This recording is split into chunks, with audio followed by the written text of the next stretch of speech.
ийм байна. Нөгөө талаар бол бас энэ олон компаниуд зэрэг одоо Орос улмын тухайлах юм бол өчтөр Хятадын бүгд найрамд Хятад ард улсын элчин сайдын яамнаас манай яамны сайдд хүсэлт ирүүлсэн байлаа. Танаа олон нөхдүүд чи ирээд манай одоо энэ нефтийн импортлогч юу нефт экспортод гаргадаг хүмүүст санал тавиад самраад янз янзын санал хэлээд ингээд одоо нэгдсэн нэг бодлого байхгүй байна. Та нар нэг цонхны бодлогоор биднэрт юугаа өгөөч ээ. Хүсэлт мэдээлэл өгөөч ээ.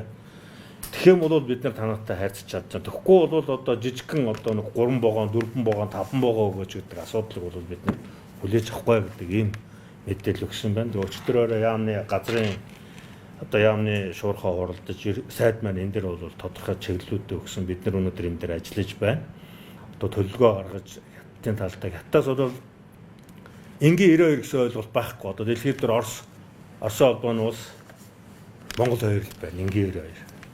Энэ энгийн 92 гэдэг бол одоо хамгийн одоо техник технологи одоо хоцрогдсон гэх юм уу одоо тийм үгээр хийдэг.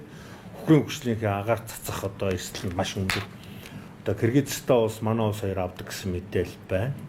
Тэгэхээр одоо Кыргызстан бол энэ 26 оноос эхлээд авахгүй байх. Одоо зөвхөн манай Монгол авах ийм л одоо нөхцөл байдал байх шиг байна. Гэхдээ бид нар бол одоо Орос улмынхаа улстай бол хүсэлтэй зовлонгоонд очиж бүхэл аргаар нь бүтээгдэхүүнээ нийлүүлэлтийг нэмэгдүүлэх чиглэлээр ажиллаж байна.